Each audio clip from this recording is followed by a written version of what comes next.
Hello dear students, welcome in ASC starter. आज political science का class 11 का paper हुआ था, इवनिंग शिफ्ट वाले बच्चों का। तो इस वीडियो में मैं आपको आंसर की दिखा रहा हूँ। तो जिन बच्चों ने पेपर दिया वो अपने आंसर मैच कर सकते हैं। ऑफिशियल आंसर की है तो आप उसमें अपने सारे आंसर यहाँ देख सकते हैं। ठीक है, तो मैं इस पेपर के थ्रू समझाऊंगा ताकि नेक्स्ट ईयर के जो स्टूडेंट्स हैं वो इस पेपर को देख के बेनिफिट उठा पाएंगे, प्रैक्टिस कर पाएंगे। हिंदी मीडियम इंग्लिश मीडियम दोनों बच्चे आराम से देख सकते हैं। ठीक है, तो पहले का जो आंसर था ना वो है आपका सी। ठीक है, क्योंकि यहाँ पर पूछा गया था कौन सा कार्य संविधान का नहीं है, तो लोगों को अनलिमिटेड राइट थोड़ी देगा कॉन्स्टिट्यूशन। फिर नेक्स्ट था, यहाँ पर आप देख सकते हैं, प्लेटो ने अपनी पुस्तक द रिपब्लिक में न्याय के सिद्धांत की चर्चा की है। तो ये बिल्कुल ठीक है। जॉन रोल्स ने अज्ञानता के आवरण की कल्पना के माध्यम से अपना न्याय का सिद्धांत प्रस्तुत किया। तो दोनों बातें सही लिखी हैं, लेकिन ये इसका रीजन नहीं है, दोनों के अपने अपने विचार हैं। तो इसका आंसर क्या है? बी। आपको कैसा पेपर लगा कमेंट करके जरूर बताइएगा। फिर यहाँ पर नेक्स्ट बोला गया, ये कह रहा है अनुच्छेद 368 किससे है जुड़ा हुआ? जो आर्टिकल 368 है ना वो किससे जुड़ा हुआ है? वो जुड़ा हुआ है council of minister including the prime minister to advise the president. और ये 74 है, ये किससे जुड़ा हुआ है आपको पता है? ये 74 जो है वो किससे जुड़ा हुआ है? Council of minister including the prime minister to advise the president, है ना। ऐसे आर्टिकल 3 किससे जुड़ा हुआ है? Extension of the area of a state by parliament. ठीक है ना। तो संसद द्वारा राज्य के क्षेत्रफल में विस्तार को लेकर अनुच्छेद 3 में बात की जाएगी। और जो अनुच्छेद 2 है वो संसद द्वारा संघ में नए राज्यों को प्रवेश देने की बात करता है। Parliament admit new states into the union. तो इस हिसाब से आंसर जो है वो देखो चौथे का ए है ना, तो इस हिसाब से ये हो गया। फिर नेक्स्ट क्वेश्चन था ये फोर्थ, यहाँ पर who among the following is not considered a member of executive. तो एग्जीक्यूटिव का मेंबर किसको नहीं माना जाता? आपसे ये जो पूछा जा रहा है ना, तो आपको देखो पता होना चाहिए एग्जीक्यूटिव का मेंबर कौन नहीं होता। तो एग्जीक्यूटिव का मेंबर जो है वो जो मुख्य न्यायाधीश है ना, जज, वो नहीं होता, क्योंकि वो जुडिशरी का पार्ट होता है। ठीक है ना। तो विधायिका, कार्यपालिका, न्यायपालिका होती है ना। तो आपने पढ़ा होगा, जेल से पढ़ा होगा, जुडिशरी, जे से जेल मतलब जे जुडिशरी, ई से एग्जीक्यूटिव और एल से लेजिस्लेटिव। तो उसके बाद पांचवा क्वेश्चन है, पांचवे का आंसर है सी। ठीक है, और क्यों है देखो यहाँ पर ही बता रहा है कि जो सपोर्टर होते हैं ना फ्री मार्केट के, वही कहते हैं कि मार्केट जो है वो फ्री रहनी चाहिए। ठीक है, उसमें स्टेट का कोई इंटरफेरेंस नहीं होना चाहिए। तो बिल्कुल ट्रू है ये। और ये कह रहे हैं जो फ्री मार्केट होती है ना उसमें जो है ना कंट्री जैसे इंडिया जैसे कंट्री के लिए सुटेबल है नहीं। इंडिया जैसे कंट्री के लिए सुटेबल कहाँ है? इतनी पॉवर्टी है इंडिया में अभी। तो इसलिए आंसर क्या है इसका? सी। फिर सिक्स क्वेश्चन है, सिक्स क्वेश्चन का आंसर आपको बताना था कि सबसे पहले क्या हुआ, फिर क्या हुआ, फिर क्या हुआ। तो आपको मैं सीधा इसका आंसर बताता हूँ। छठे का जो है आंसर है वो बी। ठीक है, हमारा जो कॉन्स्टिट्यूशन है ना वो 26 जनवरी 1950 को लागू हुआ था। फिर उसके बाद फोर्थ है, तो फोर्थ केशवराम भारती जो मामला था वो 1973 में हुआ था। ठीक है, उसके बाद यहाँ पर जो है इमरजेंसी जो लगाई गई थी वो 2 साल लगभग चली थी, 75 तक से 77 तक। और जो उसके बाद अगर हम 73 74 की बात करें तो ये 1993 का मामला है। तो इस हिसाब से इसका आंसर बी हो जाएगा। ठीक है, मैंने आपको इसके सन भी बता दिए। अच्छा, अब ये उसके बाद नेक्स्ट क्वेश्चन है। उसके बाद सेवन क्वेश्चन है, तो सेवन क्वेश्चन में बोला गया कि भारत सरकार की मंत्रिपरिषद की अधिकतम संख्या कितनी हो सकती है? तो हमें पता है वो 15% से ज्यादा नहीं हो सकती। ठीक है ना। उसके बाद यहाँ पे नेक्स्ट क्वेश्चन है, ये कह रहा है आपको गलत मैचिंग को पता लगाना है। तो यहाँ पे गलत मैचिंग जो है वो मूल ढांचा कह रहा है विषय बहुमत प्लस आधे राज्य द्वारा अनुमोदित होगा। ऐसा हो ही नहीं सकता। जो अमेंडमेंट है ना, अगर कॉन्स्टिट्यूशन में अगर उसके वो भी अगर बेसिक स्ट्रक्चर है वो तो चेंज होगा ही नहीं, है ना। तो इसलिए आंसर इसका क्या होगा? बी। फिर उसके बाद नाइन्थ क्वेश्चन है, तो यहाँ पर जो लोकतांत्रिक अधिकार की बात चल रही है ना, डेमोक्रेटिक राइट की, तो वो फ्रेंच रिवॉल्यूशन को माना जाता है कि यहीं से स्टार्ट हुई है। उसके बाद फिर 10th क्वेश्चन है, तो 10th क्वेश्चन की बात करें तो इसमें गणतंत्र दिवस की परेड आंसर है। ठीक है, उसके बाद 11th क्वेश्चन है। 11th क्वेश्चन में जो है इसका आंसर है शेयर्ड फेस्टिवल। ठीक है, और मतलब बता रहा ना कि निम्न में से क्या एक राष्ट्र की मान्यता नहीं होती, मतलब कौन सा ऐसा इनमें से वो है जिसके बेस पर हम ये नहीं कहते कि वो रिकॉग्निशन ऑफ नेशन होगा। तो शेयर फेस्टिवल से नहीं होता कि वो दोनों आपस में कंट्री भी शेयर कर लेंगे और वहाँ की नेशनलिटी ले लेंगे, है ना। तो 12वां क्वेश्चन जो है उसका आंसर जो है ए है। तो अब देखो यहाँ तक मैंने आपको बता दिया एमसीक्यू। अब बाकी के आंसर मैं आपको दिखा देता हूँ, ठीक है।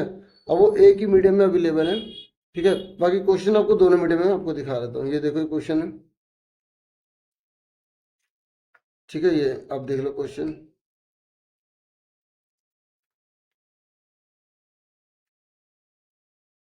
अब आप इसका आंसर देख लो, ठीक है। ये एमसीक्यू मैंने आपसे ऑलरेडी डिस्कस कर लिया, ठीक है। ये जो है आपके क्वेश्चन है, आप इनको नोट कर सकते हैं। मैं सारे दिखा देता हूँ, ठीक है। जिन बच्चों ने एग्जाम दे दिया वो अपने आंसर मैच कर सकते हैं कि क्या क्या आंसर लिखे हैं, क्या क्या होने चाहिए थे।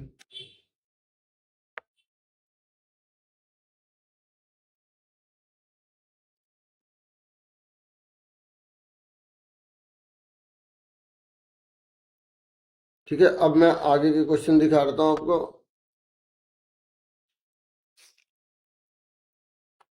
ये क्वेश्चन है,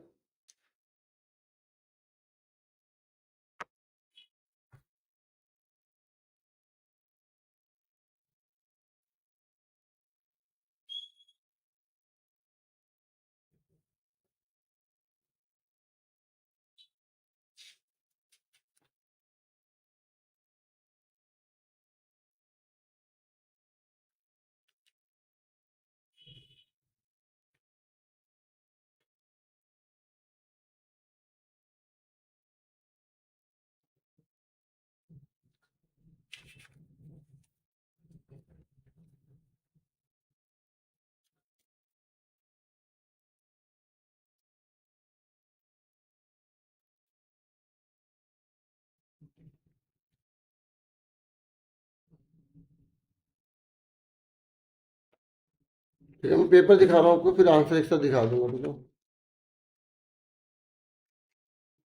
चलो पहले यहाँ तक के देख लो सारे, ठीक है। फिर ज़्यादा आगे पीछे करोगे तो उसमें भी सही नहीं है।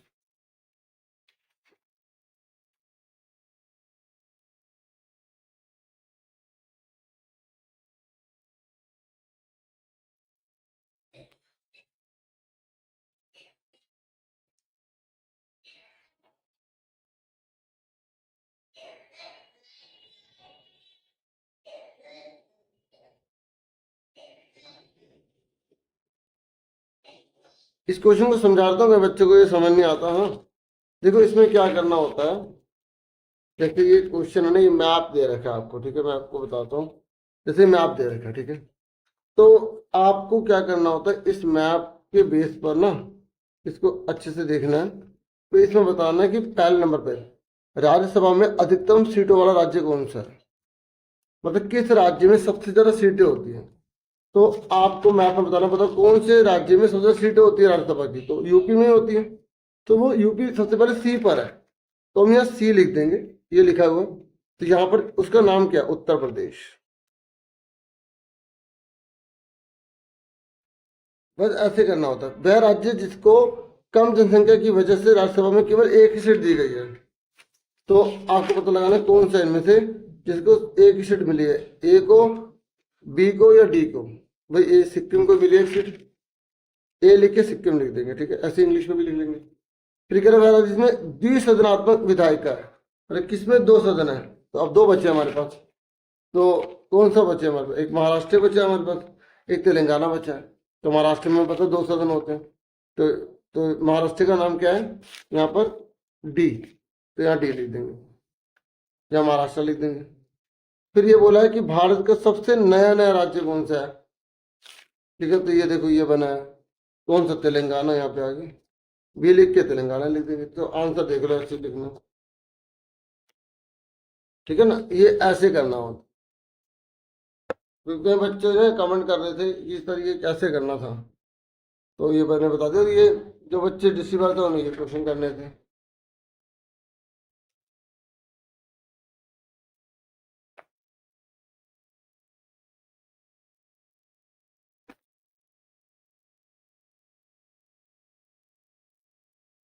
ठीक है, ये आप आंसर देख सकते हैं सारे।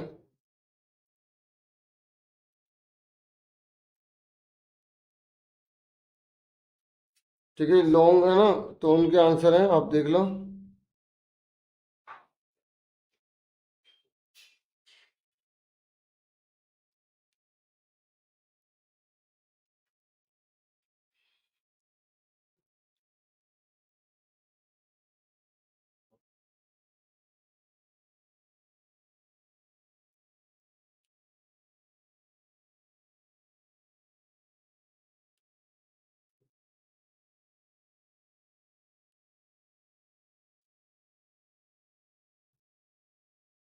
ठीक है, ये सारे दिखा दिया, पेपर को देख लो जो बाकी बचा कुचा रह गया ना।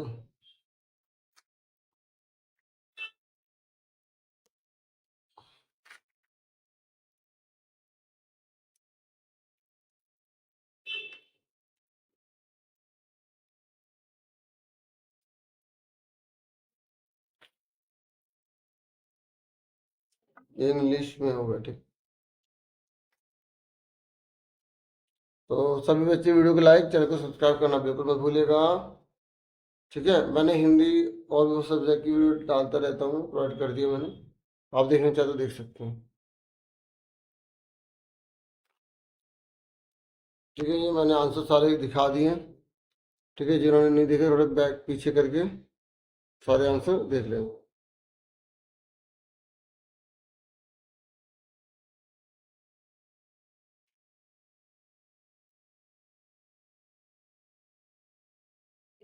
तो इतना ही था डियर इस वीडियो में। Thank you for watching and listening carefully dear. Take care yourself dear students.